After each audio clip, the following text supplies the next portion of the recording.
Hi everybody, it's me Sarah, that divination witch. I hope you're doing well. We are here with another collective reading. I have the goddess Rhiannon here. I have just done a video speaking about her, which will probably come out way after this reading, but that's why she's here.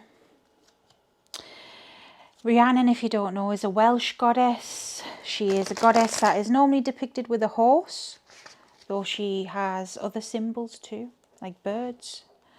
She is a goddess of freedom, sovereignty. She is a protector of women and children. She is a goddess of magic. She is from the other world. She's a psychopomp, which means she helps the dead as well. She's many things. And she's here with a message. So let's get into it.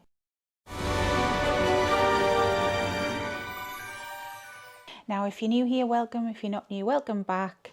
This is a witchy safe space and community. So if you want to join, hit subscribe. You can ask questions, nothing silly. We don't judge here, so ask. And if you want to support the channel, all my links are below. I've got Patreon and we're going through the Year of the Dark Goddess as well right now. If you're interested in checking that out, I'd be grateful.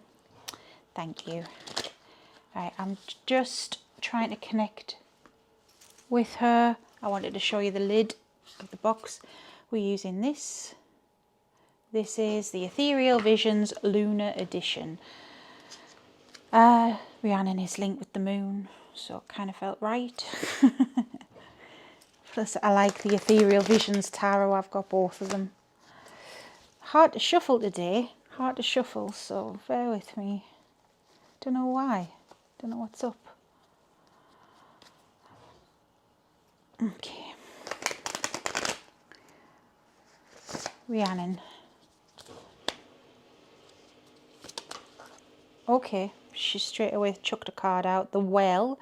The Well is a special card in the Ethereal Visions Tarot. It's not found in other tarot decks, just the Ethereal Visions.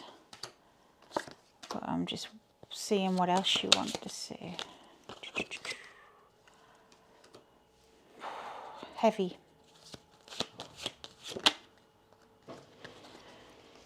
Darlings. I hear the word darlings. Right, I just felt I had to say that. I'm not saying that she said the word. Even though I hear the word, I feel like I have to say it. It's like a hug is what I feel. It's like, oh, come here. That's what I feel. Big warm hug. Okay, so she gave the Well first. The Well, I always take this card as introspection, looking deep.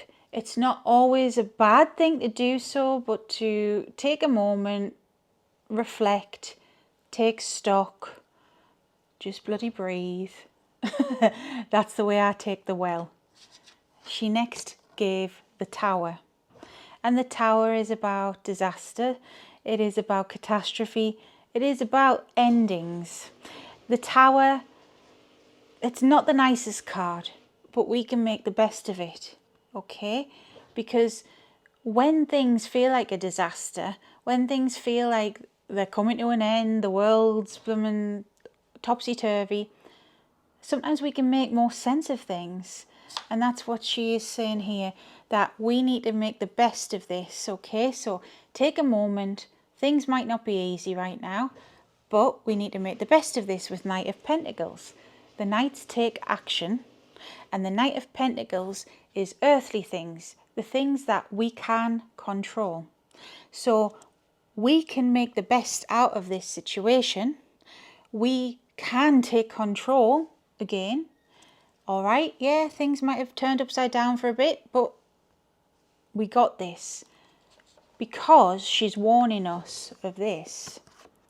If we wallow, if we succumb to feeling sad, feeling low, all this jazz, we're going to portray ourselves as such, lose confidence, lose perspective, And you don't want that. It's so easy done.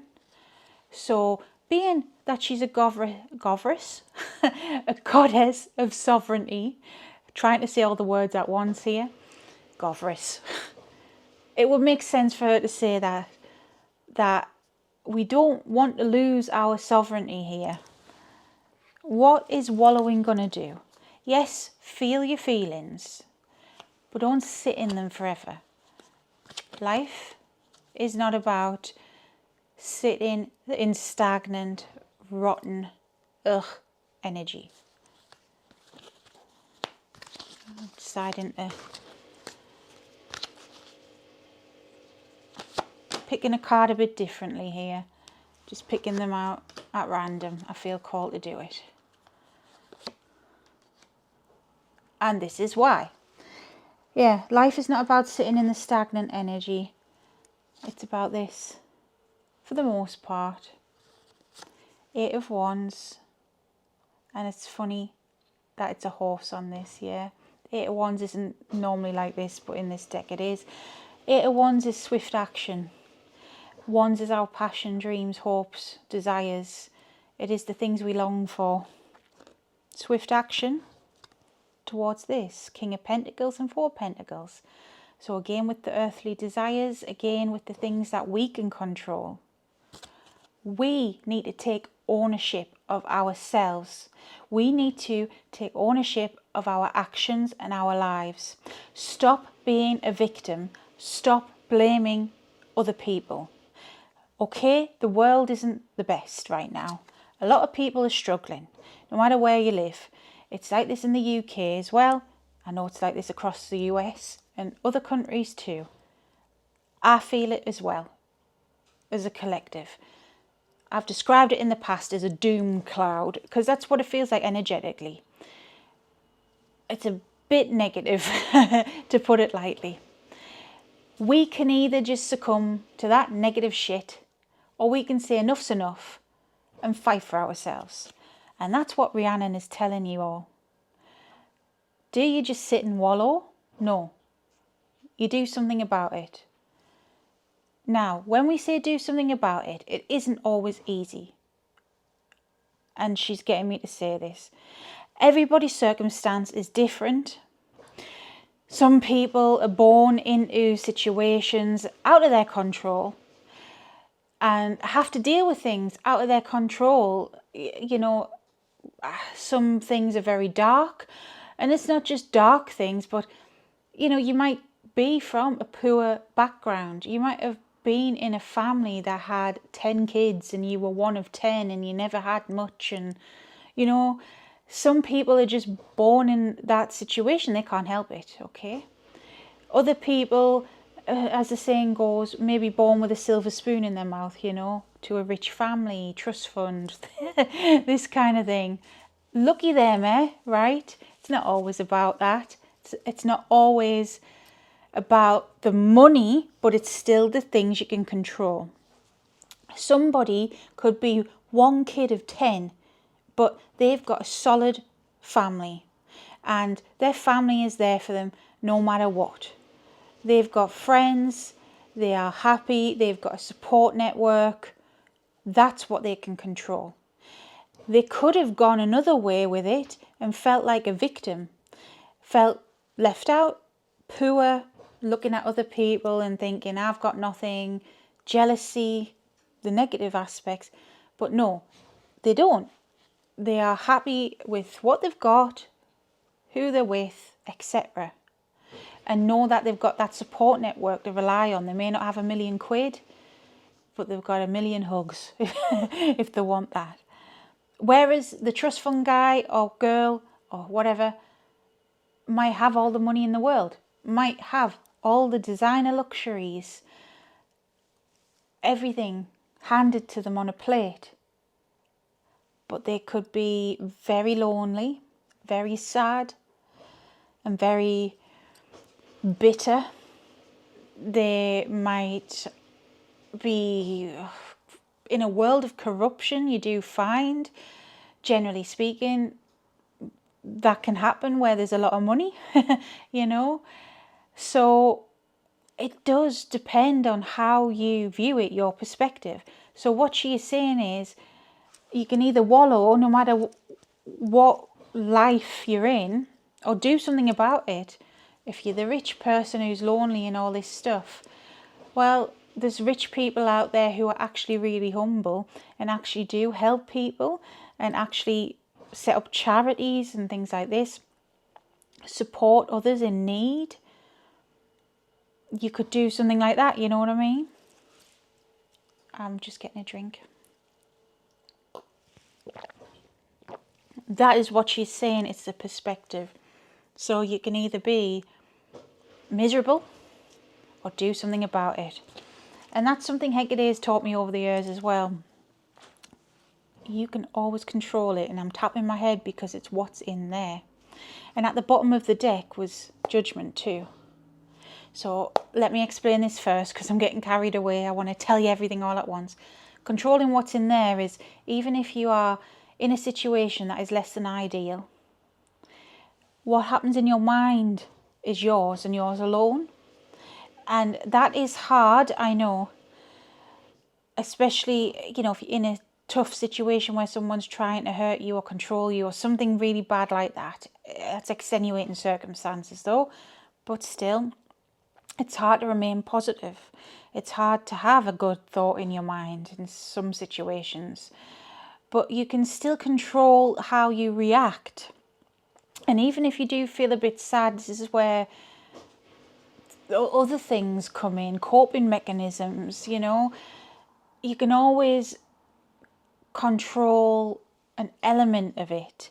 So if you're in a position where, I don't know, you need to reach out for help, do it. There's no shame in that. If you can do it, do it. You know, if you can't do it, well, yeah, think about something that brings you joy, you know. The Judgment card on the bottom is all about rebirth. And this is us. And this is us as a collective, what we need to learn here.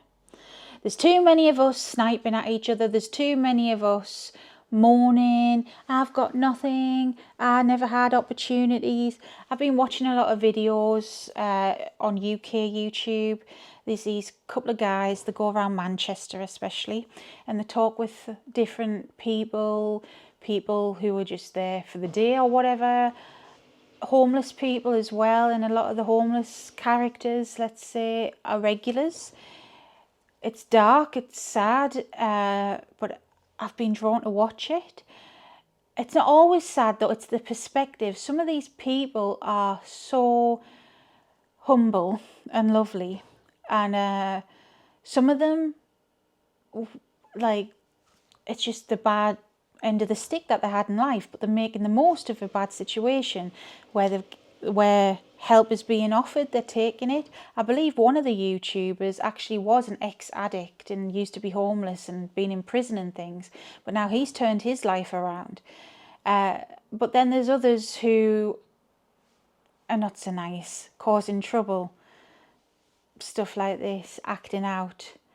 And maybe it's because life has gave them the crap end of the stick. Yes, you know, they're in a horrible situation, but it's how you react, you know. So there you go.